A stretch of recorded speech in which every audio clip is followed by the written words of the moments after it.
muito boa tarde a todos. Gostaria de começar por cumprimentar o Sr. Almirante Silva Carreira, digníssimo Presidente da Academia de Marinha, os Srs. Almirantes, os Srs. Comandantes, caros académicos, os Srs. Guarda-Marinhas e os Srs. Cadetes também aqui presentes. Muito obrigado pela presença de todos. Um cumprimento especial ao Sr. Comandante Rodrigues da Costa, sem o qual não estaria aqui hoje presente, e também agradecer ao Sr. Almirante Silva Carreira o convite que me fez para vir fazer aqui a minha estreia como recém-eleito académico desta insigne casa. Espero estar à altura do acontecimento e espero que o tempo de todos valha a pena. É um risco ver uma casa composta desta maneira e contar, ou tentar contar a história àqueles que efetivamente a viveram. Eu não estive na Guiné, o mais próximo que estive foi a bordo do NRP Vasco da Gama, a olhar para os Bijagós em 2012, mas depois a missão na qual estava inserida acabou por não se realizar e não tive o prazer ou não tive a oportunidade de ir à Guiné. Contudo, também creio que é importante, isto tal como as fotografias que tiradas demasiado perto, ou os retratos tirados demasiado perto por vezes desfocam, também é importante, isto não querendo de maneira nenhuma menorizar as memórias e o contributo de quem viveu os acontecimentos, mas também é importante por vezes dar um passo atrás, fazer um bocadinho, como nas fotografias, zoom out, e ter uma nova abordagem, uma abordagem por vezes mais de um novo ângulo ou com outras perspectivas. Porquê Guiné? Duas ordens de razão para o meu interesse pela Guiné, que foi, como referido, o trabalho que desenvolvi para a obtenção do grau de mestre em História Marítima, e uma primeira razão prende-se com uma ligação familiar. Com muitos da minha geração, sou descendente de um ex-combatente da Guiné. O meu avô materno combateu na Guiné como militar do Exército entre 64 e 1966, e desde muito novo que a Guiné entrou no meu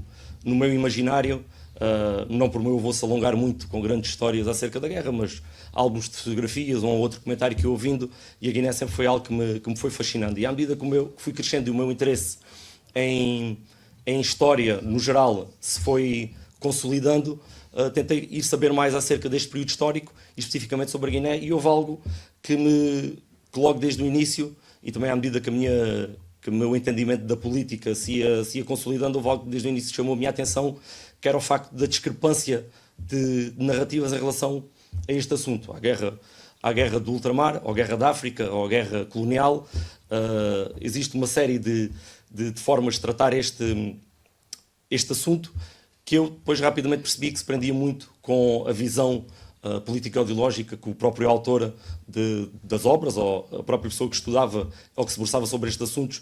tinha. E logo muitas vezes pela capa da própria obra e pelas terminologias utilizadas conseguia perceber rapidamente qual é que era o ângulo de abordagem sobre o assunto. E depois, quando já como oficial de Marinha tive a oportunidade, no âmbito do mestrado na História Marítima, de estudar este tema, e como ao longo do meu estudo tinha percebido, para além da visão político-ideológica, isso também fazia com que a própria explicação da guerra mudasse. Ou seja, se havia autores que defendiam que a Marinha e as Forças Armadas Portuguesas, e neste caso o que me interessava era a Marinha, estava completamente impreparada para o conflito que iria a suceder, havia outros que defendiam que estava absolutamente preparada. Se havia, por um lado, quem defendesse que não havia meios, nem havia doutrina, nem havia treino suficiente ou adequado para combater a guerra, havia outros que defendiam que a guerra estava praticamente ganha. Então, quando tive eu próprio a oportunidade de estudar este assunto, o que tentei perceber foi, como oficial de Marinha, afinal, como é que a Marinha combateu na Guerra da Guiné. E tentei, dentro das minhas possibilidades, fazer esse zoom out e tentar perceber se a Marinha efetivamente se tinha preparado, como é que o tinha feito, como é que tinha sido a doutrina, as técnicas, as táticas, os procedimentos que tinha utilizado e, ao fim e ao cabo, como é que tinha conduzido esta guerra. Para além disso, a Guiné devido às suas características específicas, principalmente geohidrográficas, e como muitos aqui presentes saberão muitíssimo melhor do que eu, foi aquela no qual a Marinha teve um maior ascendente e a sua ação foi mais diversificada, mais complexa e mais importante no decorrer da própria guerra. Só a título de exemplo, em 1971, que foi o máximo o máximo do dispositivo que teve alocado à Guiné, a Marinha tinha 52 navios na Guiné. Angola, o máximo que teve foi cerca de 35, sendo que Angola é 35 vezes maior do que a Guiné. Só para vermos as ordens de grandeza do empenhamento da Marinha neste teatro de operações. Em termos de contexto,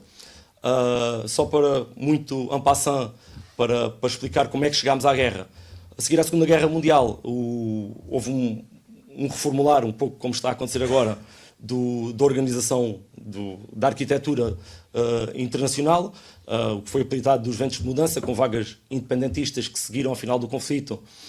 em parte devido às pressões que os blocos, tanto o soviético como o ocidental, faziam sobre os territórios ultramarinos das potências e dos impérios europeus, em parte também porque ao longo da Segunda Guerra Mundial esses mesmos impérios europeus tinham feito promessas de autonomia ou de independência às suas posições ultramarinas para conseguir granjear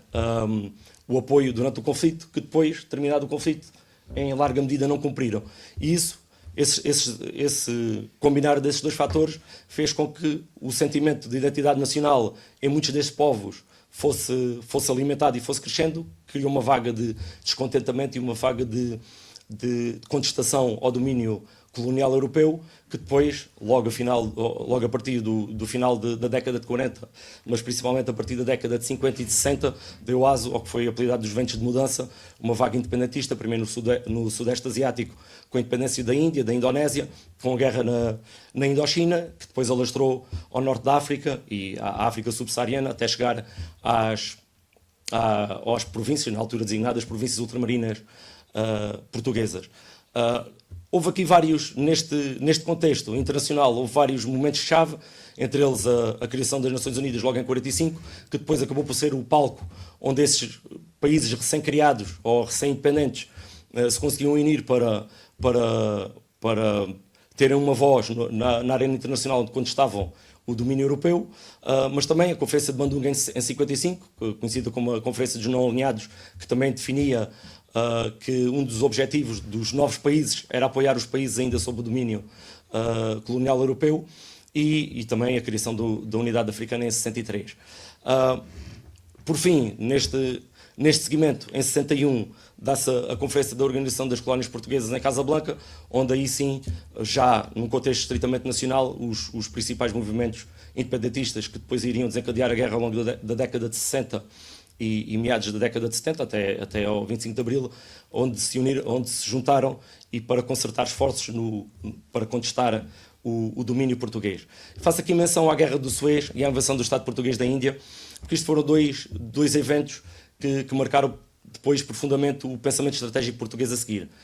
Porque isto teve a ver principalmente com a postura que os Estados Unidos da América tiveram nestes dois eventos, que mostraram aos seus aliados, nomeadamente a Portugal, que os Estados Unidos nunca iriam pôr em causa os seus interesses na Guerra Fria que então se estava a desenhar em função dos interesses dos seus aliados, se esses interesses não forem coincidentes com os seus. Na Guerra do Suez é bem sabido que os Estados Unidos obrigaram França, o Reino Unido e Israel a abandonar o canal que tinham ocupado, e depois com a invasão do Estado Português da Índia, apesar de imediatamente os Estados Unidos terem a sede de Conselho de Segurança das Nações Unidas criticado e condenado a invasão, também rapidamente, por outro lado, vieram dizer que esse facto não iria pôr em causa as relações entre os Estados Unidos e a União Indiana. Passando para o plano nacional,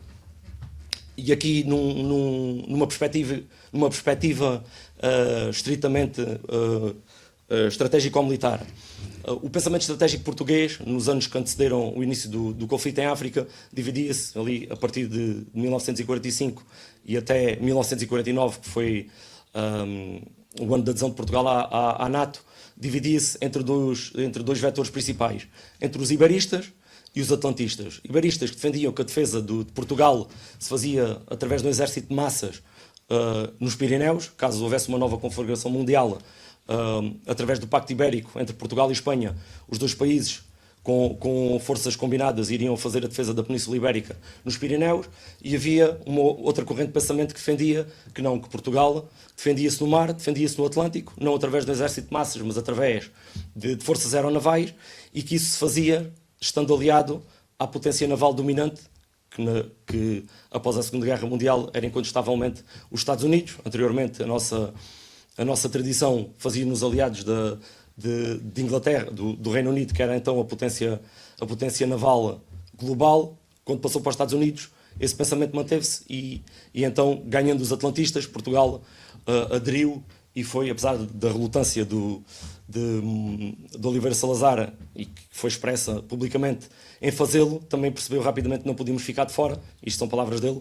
E então Portugal, em 49, é membro fundador e adere à NATO. Isto faz com que, ao longo da década de 50, primeira metade da década de 50, haja uma completa revolução nas Forças Armadas Portuguesas, que, tendo ficado Portugal fora da Segunda Guerra Mundial, não se tinham atualizado de acordo com as novas técnicas, táticas, procedimentos, doutrina, meios, tecnologia que tinha sido desenvolvida ao longo do conflito. E então, através dos planos de financiamento dos Estados Unidos, os Mutual Defense Agreement Pacts dos Estados Unidos, que serviram para rearmar a Europa e os países da NATO após o fim da Segunda Guerra Mundial, para fazer face a uma invasão soviética, Portugal recebeu grandes quantias de dinheiro, de meios, só que esses meios, apesar de serem muito bem-vindos, permitiram renovar a esquadra e fazer grandes alterações, como alterações aos cursos na Escola Naval, alterações à própria formação, a criação de novas classes, levantavam um segundo problema, que era esses meios não estavam adequados para uma futura e mais previsível conflagração nas províncias ultramarinas portuguesas, nem tampouco aí poderiam ser utilizadas, visto que a própria forma como eram financiados previa que esses meios poderiam ser apenas utilizados na área de operações da NATO, seja no Atlântico Norte, o excluía imediatamente as províncias ultramarinas, o que não impediu que, em certos momentos particulares, alguns desses meios tenham passado pelas províncias, mas sempre sob protesto dos Estados Unidos e sempre de uma forma mais ou menos dissimulada. Na prática, o que aconteceu foi que Portugal criou duas marinhas. Uma financiada na máxima extensão possível pelos Mutual Defense Agreement Pacts, o dinheiro e o financiamento vindo dos Estados Unidos, que era alicerçada numa capacidade oceânica, principalmente em fragatas, corvetas, submarinos, dragaminas, e que iria desempenhar as missões que a NATO, na sua ordem de batalha, atribuía a Portugal, nomeadamente defesa de portos, infraestruturas críticas, luta AS, guerra de minas e escolta no Atlântico Norte. E uma segunda marinha, que seria financiada aí pelo Orçamento de Estado português, que seria alicerçada em capacidade costeira e ribeirinha, em fragatas, não já americanas, porque depois também houve um embargo ao oferecimento de material de guerra a Portugal, corvetas e uma panóplia de lanchas, lanchas de desembarque pequenas, lanchas de desembarque médias, lanchas de desembarque grandes, lanchas de fiscalização pequenas e lanchas de fiscalização grandes. Também foram criadas as classes fuzileiros e mergulhadores e seria as principais missões, apoio, patrulha, logística e todas as operações ligadas à contra-insurgência. Este conceito estratégico, esta política naval, muito deve a estes três pensadores que destaco aqui. Houveram mais, não foram os únicos, mas foram aqueles que de facto tiveram uma obra mais prolífica e que ao longo da década seguinte, ou seja,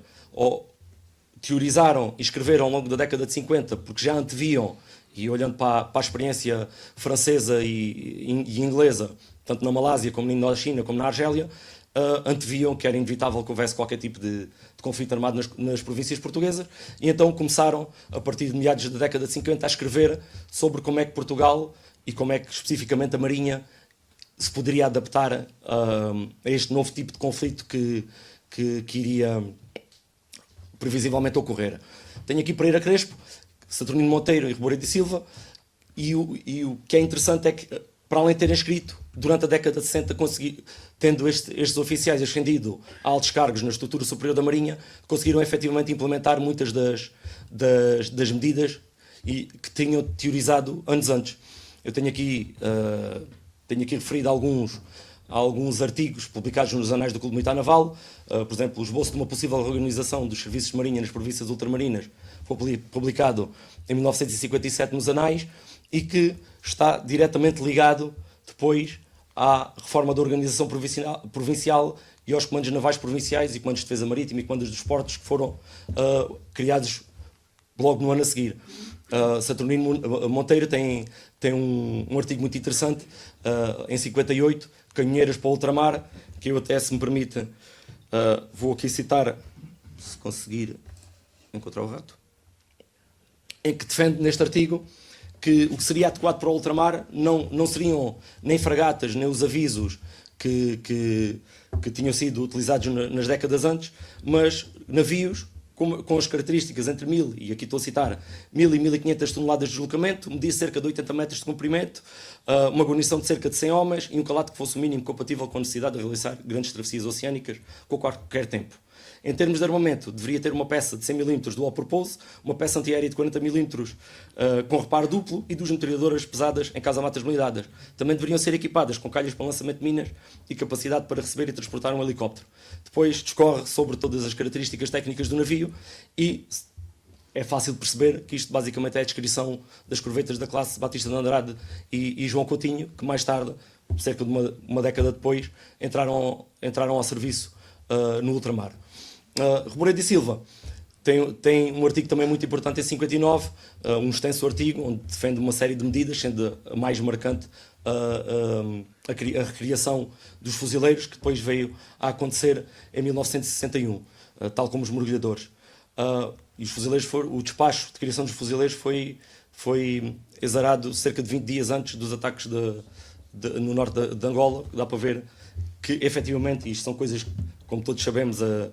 as marinhas não se improvisam, logo não foi de um dia para o outro que se recriaram os fuzileiros. Já havia um pensamento antes, como fica aqui provado, e já havia todo um trabalho antes que permitiu, quando efetivamente o conflito começou, havia uma rede de estações radionavais implementada, haviam fuzileiros criados, haviam mergulhadores criados, havia uma presença naval permanente na Guiné, algo que não acontecia até então, haviam planos de construções navais das lanchas e principalmente das lanchas já em marcha, e toda a reforma da organização provincial também já estava concluída. Em termos de características do território do Teatro de Operações propriamente dito, ressalvar aqui dois ou três aspectos. A Guiné tem uma área total de cerca de 36 mil km², isto equivale mais ou menos ao tamanho do meu Alentejo, mas o que é interessante aqui de referir é que apenas 28 mil, como muito bem saberão, creio que não estar aqui a dizer nada de novo, apenas 28 mil km² são área permanentemente imersa. Tudo o resto é uma rede hidrográfica muitíssimo complexa, com uma grande profusão de rias, afluentes, braços de mar, lagoas, vendus, e em que 25% do território, principalmente na praia-mar de Marés Vivas, desaparece, visto que é um território muito aplanado, muito ao nível ao nível médio da água do mar, que faz com que muitos da parte principalmente mais costeira desapareça com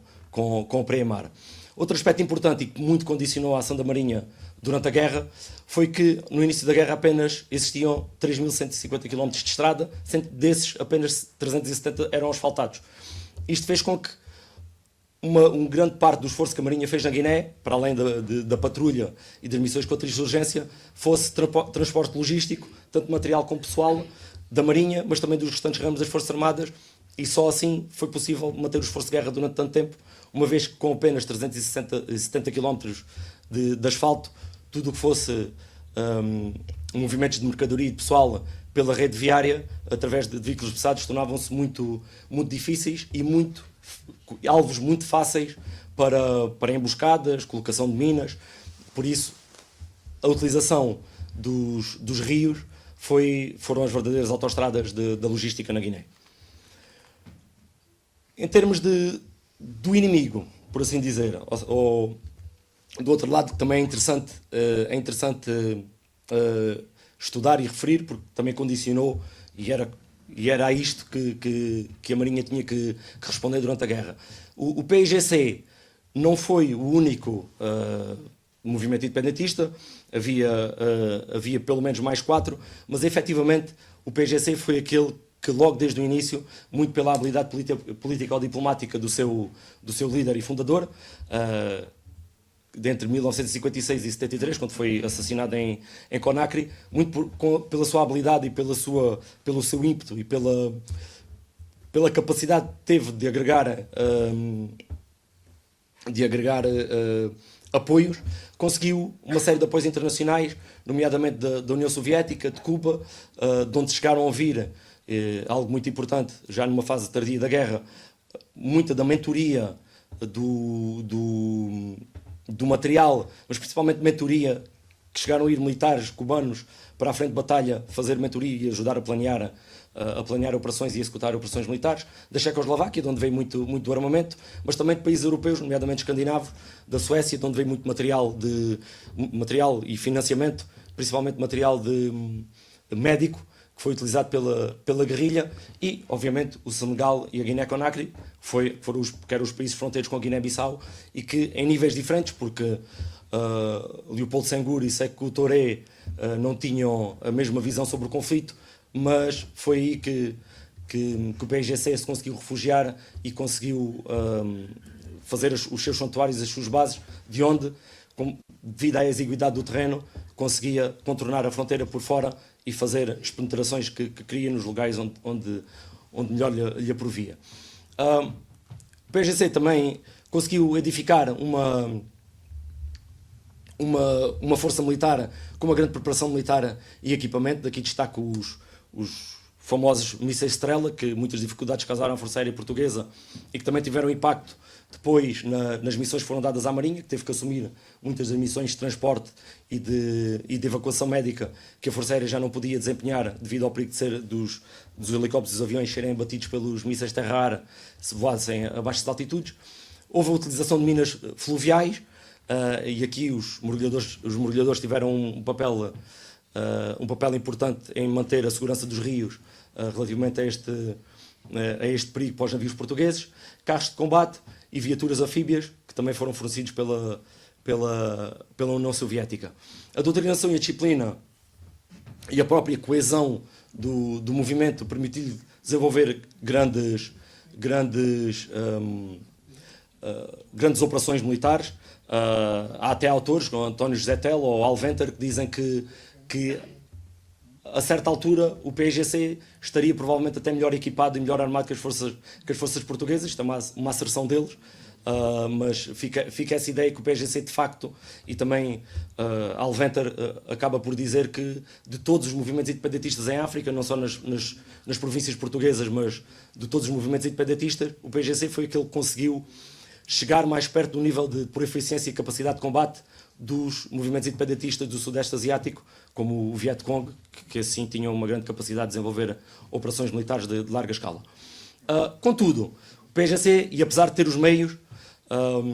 tinha lanchas também fornecidas pela União Soviética, nunca conseguiu ter uma capacidade fluvial ou naval que conseguisse contrapor a supremacia que a Marinha Portuguesa tinha nos rios. Nunca houve nenhum confronto naval entre navios. O que acontecia era emboscadas a partir das margens dos rios aos navios portugueses, que apesar de ter tido algumas baixas, só houve uma lancha que foi fundada, curiosamente até foi fundada 2 vezes a mesma lancha, mas se fosse por aí a guerra naval, por assim dizer, que aconteceu nos rios da Guiné. Contudo, a logística do PAIGC também era muito dependente das vias fluviais e das cambanças, o que fazia com que outra das missões que a Marinha tinha era quebrar esta logística e assim levar ao esvaziamento da capacidade do PAIGC se manter no terreno. Em termos de orgânica, e agora passando para a forma como a Marinha estabeleceu a sua estrutura na Guiné e como é que conduziu a guerra. Como foi dito, fruto do pensamento de Saturnino Monteiro, Pereira Crespo, entre outros, foram feitas uma série de reformas na orgânica e foram, logo no final dos anos 50, estabelecidos os comandos navais provinciais. Aqui o que nos interessa, tenho aqui uma fotografia da porta de armas das instalações navais de Bissau, mas o que nos interessa é o comando naval da Guiné de Cabo Verde. Estes dois territórios sempre tiveram historicamente ligados. Até o próprio Amílcar Cabral, apesar de ter nascido na Guiné, era filho de pai cabo-verdiano. Eu criei outros atritos dentro do PAIGC, mas não cabe aqui no tempo que tem disponível. Mas o Comando Naval da Guiné de Cabo Verde, depois, nesta estrutura, estava inserido, e aqui é que nos interessa, o Comando da Defesa Marítima na Guiné, que tinha uma estrutura com uma série de capacidades, e era aqui que era planeada, estruturada e conduzida a guerra da Marinha na Guiné. Só vou aqui referir 2 ou 3 aspectos. Um muito importante foi o Serviço de Assistência Oficinal de Bissau. Se calhar alguns dos seus comandantes até passaram lá com os navios, que antes do início da guerra eram umas instalações depauperadas e exíguas, sem grande capacidade de manutenção, mas fruto do investimento nas infraestruturas no ultramar para preparar, neste caso, a Guiné para a guerra que se antevia, criaram muita capacidade de reparação, o que fez com que as lanchas na Guiné tivessem sempre uma alta taxa de disponibilidade e conseguissem manter um esforço contínuo nos rios. Também foi responsável este serviço pela adaptação, e foi algo muito interessante de constatar, que, para além de se ter teorizado antes do início do conflito, à medida que o conflito ia desenrolando, os comandantes das várias unidades iam propondo alterações à doutrina e aos próprios navios, ou muitos navios que foram adaptados nos serviços de assistência oficinal de Bissau, com novas características, para estarem mais adaptados ao tipo de guerra que conduziam. Referi também aqui as unidades de fuzileiros, vou falar um pouco mais à frente, companhias de fuzileiros, destacamentos de fuzileiros especiais, e aqui a Esquadrilha de Lanchas da Guiné, também uma estrutura muito importante, que tinha a seu cargo as unidades navais, todas as unidades navais, exceto as lanchas de fiscalização grande e as lanchas de desembarque grande. Isto também foi muito interessante de perceber, porque o comandante da Esquadrilha de Lanchas da Guiné era um primeiro-tenente que chegou a ter a seu cargo 30 navios. O que vai muito ao encontro da própria doutrina deste tipo de conflitos de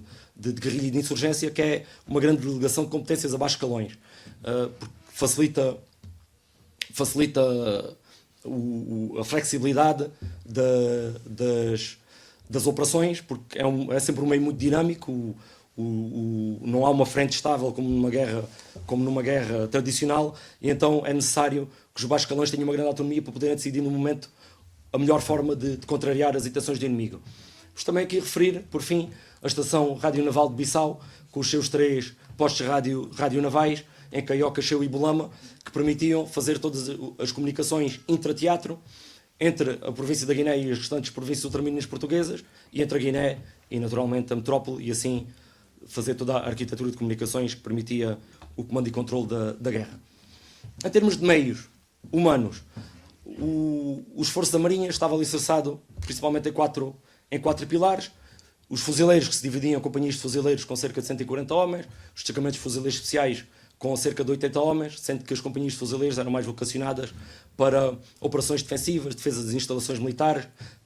irem embarcados em comboios, e os destacamentos de fuzileiros especiais eram, permitam-me a expressão, o martelo da Marinha na Guiné, para operações ofensivas e para contacto direto com o PAIGC. Depois tínhamos os destacamentos mergulhadores sapadores, também, como referi, com uma grande importância para manter os canais, os rios da Guiné desimpedidos e seguros para a navegação portuguesa. As próprias guarnições de navios e toda a estrutura de comando e apoio se encontrava principalmente sediada em Bissau. E, para referir, só a título de estatística, o efetivo máximo de militares da Marinha na Guiné deu-se em 1973, com 1.788 homens, sendo que 680 eram fuzileiros, 512 eram guarnição de navio e 535 estavam na estrutura de comando e de apoio em terra. Em termos de meios, agora materiais, como referi anteriormente, o esforço da Marinha estava alicerçado principalmente em unidades de pequena dimensão. Aqui também referir os botes pneumáticos dos fuzileiros, que foi algo que quando a fundação dos fuzileiros foi algo que era inovador na altura. Tinha sido a empresa francesa Zodiac a fazer os primeiros botes pneumáticos durante a década de 50, e que depois percebeu-se a sua aplicação militar, e as forças de fuzileiros portuguesas foram rapidamente adquiriram e deram um grande uso, com grandes ganhos táticos, a este tipo de botes. O bote estava para os fuzileiros como o Alouette estava para os comandos ou para os paraquedistas. Depois uma série de lanchas de fiscalização pequenas. Aqui as lanchas de fiscalização pequenas, há pouco não referi, mas também uma das reestruturações foi a criação do quadro de oficiais da Reserva Naval, de onde surgiram muitos dos comandantes deste tipo de lanchas, imediatos de lanchas maiores. Aqui as lanchas de fiscalização grandes, que no final da guerra, as lanchas da classe Argos, que no final da guerra já estavam a ser substituídas pelos patrulhas da classe Cassina. Lanchas de embarque pequenas, médias e grandes. Aqui as médias, como referi, foram sofrendo alterações, umas para se vocacionarem mais para missões de fiscalização, ou seja, com maior poder de fogo e capacidade de se defenderem, projetotropas, e outras mais para logística, para transporte pessoal e de material para os vários pontos do território. E depois as lanchas de desembarque grandes, como referiu o meu avô, que esteve na Guiné, mesmo sendo militar do Exército, ainda me falou de fazer umas navegações nas lanchas de desembarque grandes para serem recolocados pelos diferentes pontos do setor a qual estavam atribuídos. Depois fragatas e corvetas que foram tendo importância, contudo, à medida que a guerra foi desenvolvendo, percebeu-se que não seria com grandes operações para as quais este tipo de navio estava mais vocacionado, que a guerra iria ser ganha. Tivemos logo no início da guerra, por exemplo, a Operação Tridente para a recaptura da Ilha do Como, onde houve um grande empenho de navios de grande dimensão, de fragatas, mas percebeu-se que não seria por aí, que seria com a que foi apelidado por alguns autores como a poeira naval, ou seja, muitos pequenos navios, é que a Marinha conseguiria levar o seu esforço de guerra a bom porto. Em termos de doutrina, a doutrina seguida no início da guerra, existem aqui duas fases, porque em 1961, quando se dá o início da guerra em Angola, e depois que ele estourou em 63 a Guiné e 64 em Moçambique, Portugal efetivamente não disparava um tiro em África desde a Primeira Guerra Mundial. E mesmo nesse contexto, era uma guerra completamente diferente do que aquela que veio a ter durante os anos 60, porque era, apesar do teatro de operações ser África, a Primeira Guerra Mundial era uma guerra entre dois exércitos regulares europeus que estavam a combater em África. Neste caso era uma guerra completamente nova, era a guerrilha, a pequena guerra, que era algo para a qual Portugal não tinha nem treino, nem formação, nem experiência para desenvolver este tipo de operações. Então o que se fez foi logo a partir do final dos anos 50 começar a estudar a doutrina que estava a ser emanada por outros países que estavam ou que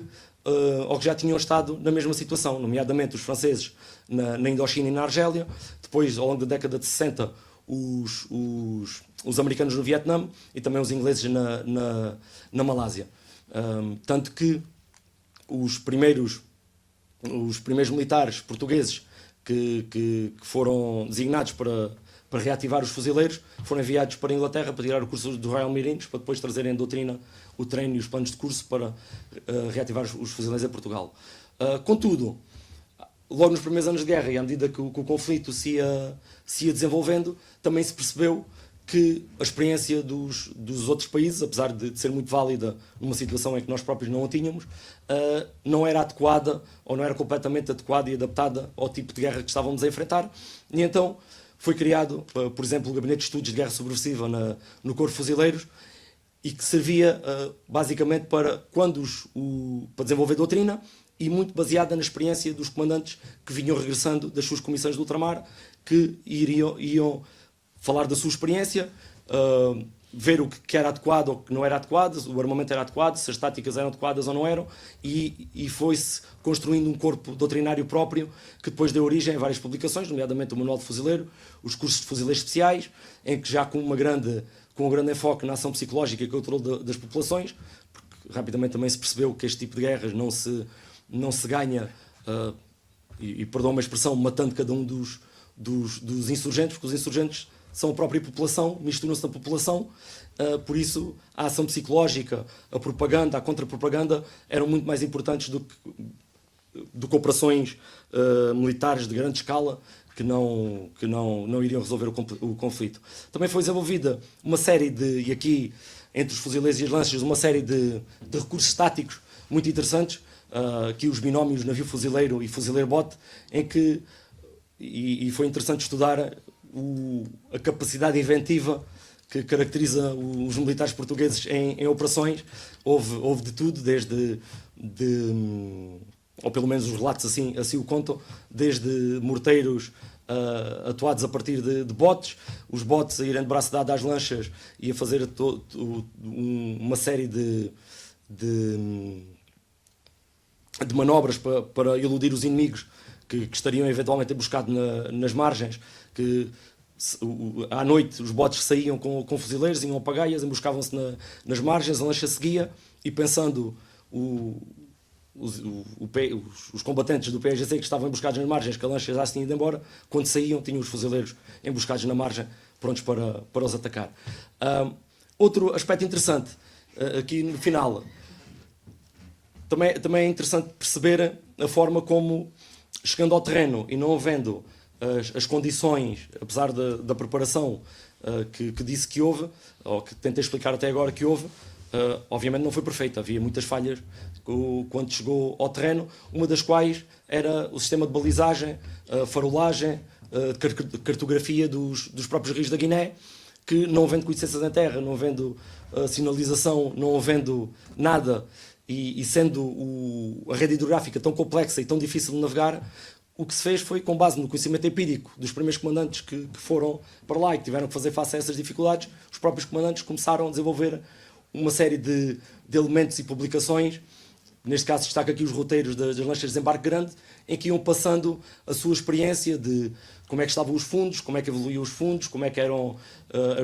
as correntes, principalmente, que era um elemento muito importante. As correntes de maré eram fortíssimas em alguns lados, o famoso macareu, e está tudo descrito para quando os próximos comandantes assumiam o comando, já terem um corpo de conhecimento, não necessariamente científico, mas empírico, que lhes permitisse fazer face aos primeiros tempos de comando, e assim conseguir aumentar a proficiência da condução das operações e a segurança da navegação. Em termos de missões e tarefas, e resultando da doutrina que se foi construindo, e aqui como súmula, havia dois tipos de missões e tarefas, que estavam naturalmente interligadas entre a marinha, ou seja, os navios e os fuzileiros,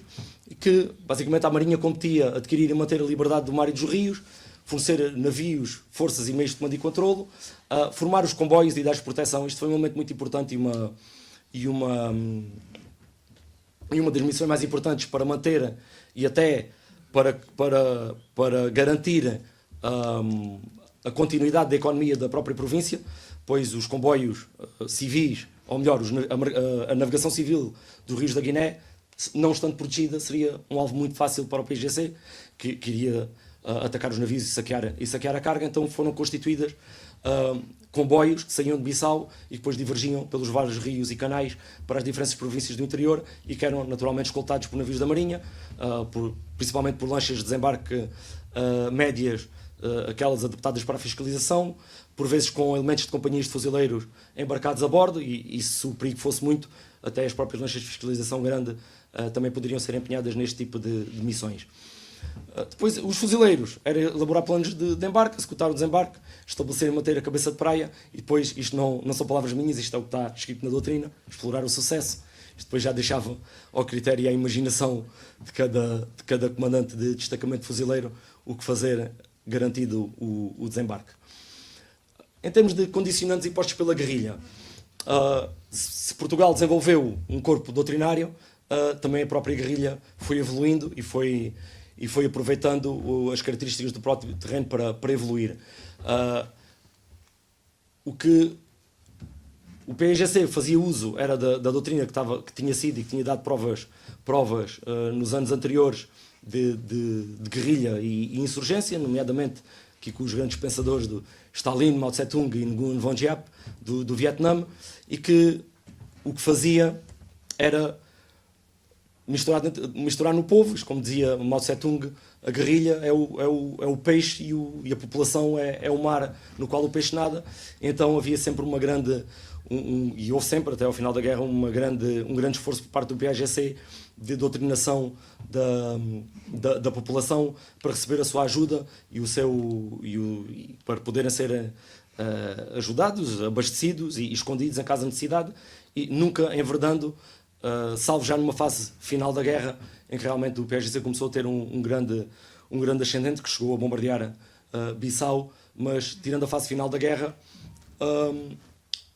a tática era sempre atacar onde Portugal era mais fraco, recuar se visse que estava em inferioridade na América e nunca investir numa ação decisiva que, havendo e sendo as forças portuguesas muito mais numerosas, poderia causar um desastre fatal para o PAIGC, difícil de recuperar. O terreno era um inimigo a si próprio, como já referi, a insalubridade do clima que tornava tudo muito penoso, a umidade, a grande pluviosidade, o calor, as vias de comunicações também, como já referi, era um grande problema que muito condicionou a ação da Marinha, e a dificuldade geral do terreno, qualquer progressão, qualquer densidade da vegetação, os mangais, as bolenhas, tudo era uma dificuldade e à qual as Forças Armadas Portuguesas e a Marinha em particular tiveram que fazer face. E depois, e isto foi uma das questões mais sensíveis e mais difíceis de Portugal contrariar, que era a contrapenetração, ou penetração do PAIGC e as ações contra penetração, porque fazendo a Guiné, sendo um território tão exíguo, ao contrário do que acontecia em Angola e Moçambique, que os guerrilheiros, entre os seus santuários no exterior e os locais onde queriam fazer os ataques, tinham que percorrer longas distâncias, sendo a sua penetração no interior dos próprios territórios muito difícil. Na Guiné, sendo o território tão pequeno, era fácil contornar a fronteira por fora e fazer as penetrações onde quer que fosse melhor, recuando rapidamente para lá da fronteira, sempre que o objetivo fosse atingido ou que as condições não fossem favoráveis. E isto foi uma grande dificuldade. Portugal ainda intentou algumas ações de perseguição para lá das fronteiras, mas isso havia logo uma resposta imediata por parte da Guiné-Conakry de Sékou Touré, que fazia protestos nas Nações Unidas, ou do Senegal de Senghor, que chegou mesmo a deslocar forças do exército senegalês para a fronteira para estabilizar a situação e impedir que Portugal fosse em perseguição dos insurgentes para lá da fronteira do Senegal. Para fazer face a isto, e em termos macro, a Marinha estava organizada, as unidades da Marinha eram organizadas em task units, aqui unidades de tarefa, já na nomenclatura NATO, que faziam cruzeiros de cerca de 15 dias. Isto era a base, obviamente que depois para operações específicas havia outra configuração de meios, mas a base da estrutura e a coluna vertebral da estrutura de emprego operacional para operações em águas interiores era a task unit, com cruzeiros de 15 dias, e que era composta genericamente por uma lancha de fiscalização grande para apoio logístico, apoio de fogos e comunicações, 2 LDMs para desembarque de fuzileiros em terra e meio destacamento de fuzileiro especial, cerca de 40 homens, para as operações em terra. E serviam, basicamente, seguindo o que já disse anteriormente, para fiscalização e patrulhamento dos rios, que era uma das missões mais importantes, mas pouco espetaculares. Era mais um exercício de paciência, de constância, de ir fazendo dia a dia, mês a mês, ano a ano, do que grandes operações militares com grande impacto mediático, mas depois tinham resultados mais pírricos. A montagem de emboscadas noturnas em locais de cambança para quebrar a cadeia logística do PAIGC, o transporte dos outros ramos de Forças Armadas, reconhecimento e patrulhas armadas em terra e o estudo das hidrografias do rio, que eram muito dinâmicos e que careciam de uma atualização constante. Estas task units, o território da Guiné foi dividido em 7 bacias hidrográficas, norte para sul, Cacheu, Massoa, Ugebe e Corubalo, Corubalo já por aqui, o Rio Grande de Buba, Tombali, Cubijã e Cassine, e depois, dependendo das necessidades operacionais, eram atribuídas a estes vários rios, com aquela organização base que referi, ou então reforçadas, mas isso já dependia do tipo de missões que iriam ser alocadas a essas forças-tarefa. Em termos de conclusões, e estou quase a terminar, o que posso concluir do estudo que fiz, e isto foi um trabalho muito mais longo, houve muita coisa que ficou de fora, para não ocupar demasiado tempo, mas o que posso concluir é que, efetivamente, Portugal preparou-se ou tentou-se preparar. Obviamente que quem quiser contrariar esta narrativa pode fazê-lo, porque encontrará sempre lacunas ou falhas ou o que é que se poderia ter feito mais, mas efetivamente dá para constatar, através de uma série de reformas que foram feitas, de teorias que foram criadas, do acompanhamento da conjuntura internacional, que Portugal tentou se preparar e, ao fim, no início de 1960, ainda antes do início da insurreição em África, havia já uma série de reformas implementadas e, como disse anteriormente, são reformas que não se improvisam, ou seja, teve que haver uma preparação anterior. Em termos de missões, basicamente cumpriu 3 tipos de missões: logística, combate e apoio, e ao longo da guerra tentou-se adaptar às melhores táticas, técnicas e procedimentos, e também os próprios meios foram sendo alvo de constante atualização ao longo de todo o período da guerra para fazer face àquilo que era uma realidade prática e não apenas um conceito teórico que teria sido pensado em algum gabinete em Lisboa. E agora, só, Almirante, antes de terminar, se me permite, não sei se já utilizei todo o tempo previsto, só mais 2 minutos. Gostaria só de fazer uma última reflexão, porque o meu interesse pessoal pela história é pela história em si, mas também creio que, não sendo um guia para o que vai acontecer no futuro, creio que podemos tirar algumas ilações e algumas conclusões e algumas reflexões para o que pode acontecer no futuro. E aproveitando aqui a presença dos seus cadetes, dos seus guarda-marinhas, que mais rápido do que pensam irão ter uma palavra a dizer sobre a Marinha do futuro, creio que o grande ilação ou o grande exemplo que consigo tirar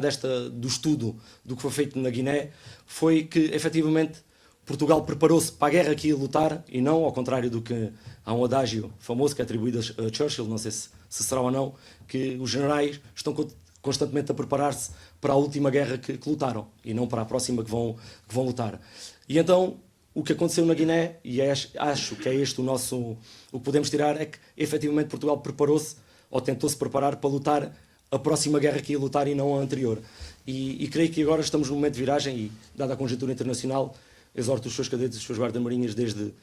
já a começarem a pensar qual é que é a Marinha e qual é que é a guerra que vai ser lutada no futuro e não aquela que foi lutada. Porque há uma série eu pego aqui no exemplo da Ucrânia, não querendo comparar diretamente porque é incomparável, mas acho que há algumas lições que podem ser tiradas, nomeadamente como é que uma Marinha sem navios consegue fazer operações de sea denial a uma força muito mais robusta, muito mais capaz e muito mais apetrechada, inclusive afundando o maior e o melhor navio da esquadra e quase erradicando a Marinha da Federação Russa do Mar Negro. Obviamente não estou a fazer uma comparação entre o Mar Negro e o que seriam operações no Atlântico, é uma conjectura completamente diferente, mas creio que existem algumas ilações, nomeadamente a proteção de infraestruturas críticas, Arbor Protection, como é que a conjugação entre drones, intel, operações especiais e guerra eletrónica consegue ser um fator potenciador das próprias operações militares e como é que isso, no nosso caso, por exemplo, podia, dou um exemplo, proteger o Porto de Lisboa. A Federação Russa nunca conseguiu desembarcar em Odessa. Nós poderemos tirar ilações daí. Também outra questão que acho muito importante é, e como referi anteriormente, por isso é que também dei o exemplo da Esquadrilha das Lanchas de Fiscalização da Guiné, que tem 30 navios a seu cargo, era comandada por um primeiro-tenente, é que hoje em dia no campo de batalha, devido à evolução do jamming, é possível é muito fácil fazer jamming às comunicações ou então fazer aquisição de alvos com base e isso já foi visto muitas vezes, com base em comunicações intrateatro. Inclusive agora, pegando no exemplo do Irão, o Irão conseguiu fazer jam ao Starlink e apagar a internet e as comunicações do navio quando se achava que isso era impossível. Também dizem que pode ser um balão de ensaio da China para uma possível ação sobre Taiwan, mas isso careceria de outra palestra. Só, Almirante, termino assim a minha apresentação. Espero ter atingido os altos padrões a que esta casa nos habituou.